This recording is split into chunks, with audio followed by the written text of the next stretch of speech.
രാഷ്ട്രീയ കേരളം ആർക്കൊപ്പം എന്നുള്ളതാണ് ചോദ്യം. നിയമസഭാ തെരഞ്ഞെടുപ്പ് ഫലമറിയാൻ ഇനി 2 നാൾ മാത്രം ബാക്കി.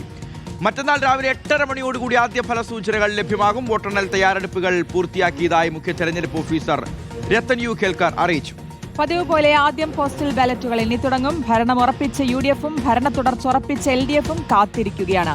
TV പ്രസാദ് ഉണ്ട് വിശദാംശങ്ങൾ നൽകാൻ. Good morning Prasad. ചില ബെറ്റൊക്കെ വെച്ചിട്ടുണ്ടെന്ന് കേട്ടു. എന്നാലും മറ്റന്നാൾ വരെ കാത്തിരുന്നാൽ മതി. ദോശ ഇങ്ങോട്ട് കൊടുക്കണോ അങ്ങോട്ട് കൊടുക്കണോ എന്ന് അറിയാൻ. അതുപോലെയുള്ള ബെറ്റുകളും പ്രവചനങ്ങളുമായിട്ട് കേരളം മൊത്തം കാത്തിരിക്കുകയാണ് ആകാംക്ഷയോടെ, അല്ലേ?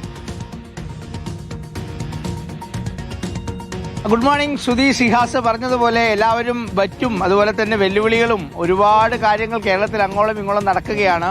നമുക്കറിയാവുന്നതുപോലെ സമീപകാലത്തൊന്നും ഉള്ള തെരഞ്ഞെടുപ്പിൽ നിന്ന് വ്യത്യസ്തമായി ആവേശം ഒരുപാട് കൂടുതലുള്ള തെരഞ്ഞെടുപ്പാണ് ഇത്തവണ. അത് നമ്മൾ തെരഞ്ഞെടുപ്പിന്റെ പ്രചരണത്തിലെല്ലാം കണ്ടു. വളരെ ചുരുങ്ങിയ ദിവസങ്ങളാണെങ്കിൽ പോലും പുറത്തുള്ള പൊള്ളുന്ന ചൂടിനപ്പുറമായിരുന്നു ഉയർന്നു വന്ന വിമർശനങ്ങളും ആരോപണങ്ങളും എന്ന് നമ്മളെല്ലാവരും കണ്ടതുമാണ്.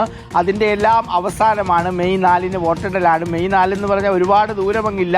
നാളെ കഴിഞ്ഞാൽ മെയ് 4 എന്നുള്ളതാണ് ഇതിലെ ഏറ്റവും പ്രധാനപ്പെട്ട കാര്യം. അതിനുള്ള തയ്യാറെടുപ്പുകളാണ് എങ്ങും പുരോഗമിക്കുന്നത്. രത്തൻ യു ഖേൽക്കർ പറയുന്നത് വോട്ടെണ്ണാനുള്ള എല്ലാ ഒരുക്കങ്ങളും തയ്യാറായി കഴിഞ്ഞു എന്നുള്ളതാണ്.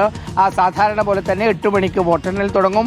8:15, 8:30 തന്നെ ഫലസൂചനകൾ വന്നു തുടങ്ങും. പോസ്റ്റൽ ബാലറ്റുകളാണ് എണ്ണി തുടങ്ങുക. കേരളത്തെ സംബന്ധിച്ച് LDFനും UDFനും ഏറ്റവും നിർണായകമായ തെരഞ്ഞെടുപ്പാണ് ഇത്തവണ നടക്കുന്നത് എന്നുള്ളതാണ്. UDFനെ സംബന്ധിച്ചിടത്തോളം അതൊരു ജീവൻ മരണ പോരാട്ടമാണ്. കാരണം ഭരണ തുടർച്ച കഴിഞ്ഞ തവണ 10 വർഷമാണ് LDF ഭരിച്ചത്. അതുകൊണ്ട് തന്നെ UDFന് ഇത്തവണ ഭരണം തിരിച്ചു പിടിച്ചേ തീരൂ. LDFനെ കുറിച്ചാണെങ്കിൽ LDFന് ഇത്തവണ കൂടി ഭരണം കിട്ടിയാൽ അതൊരു ചരിത്രമാവും. മാത്രമല്ല ദേശീയ രാഷ്ട്രീയം പരിശോധിച്ചാൽ രാജ്യത്ത് ഏക CPIM നേതൃത്വം നൽകുന്ന സർക്കാർ എന്നുള്ളത് കേരളത്തിൽ മാത്രമാണ്. അത് കൈവിട്ടു പോയാൽ രാജ്യത്ത് CPIM നേതൃത്വം നൽകുന്ന ഒരു സർക്കാർ ഇല്ലാതായി പോകും എന്നൊരു പ്രശ്നം കൂടി അതിനകത്തുണ്ട്. CPIMനെ സംബന്ധിച്ചിടത്തോളം BJP NDA ക്യാമ്പാണെങ്കിൽ കൂടുതൽ സീറ്റുകളാണ് പ്രതീക്ഷിക്കുന്നത്. കഴിഞ്ഞ തവണ ഒരു സീറ്റ് പോലും BJPക്ക് ഉണ്ടായിരുന്നില്ല. ഇത്തവണ എക്സിറ്റ് പോൾ ഫലങ്ങൾ പലതും 7 സീറ്റ് വരെ പ്രവചിക്കുന്നുണ്ട്. പക്ഷെ 2-3 സീറ്റെങ്കിലും ഉറപ്പായും കിട്ടുമെന്ന് BJP നേതാക്കൾ കരുതുകയും ചെയ്യുന്നു. ഇനിയിപ്പോൾ ഭരണ തുടർച്ച ഉറപ്പിച്ച് തന്നെയാണ് ഇപ്പോഴും CPIM നേതാക്കളുടെ പ്രതികരണം. അതോടൊപ്പം UDFന് ആത്മവിശ്വാസം വളരെ കൂടുതലാണ്. നമ്മൾ കണ്ടതുപോലെ മുഖ്യമന്ത്രി ചർച്ച ഉൾപ്പെടെ വളരെ സജീവമായി സംസ്ഥാനത്ത് നടക്കുന്നത് നമ്മൾ കണ്ടു. എന്തായാലും മണിക്കൂറുകൾ മാത്രമാണ് ബാക്കിയുള്ളത്.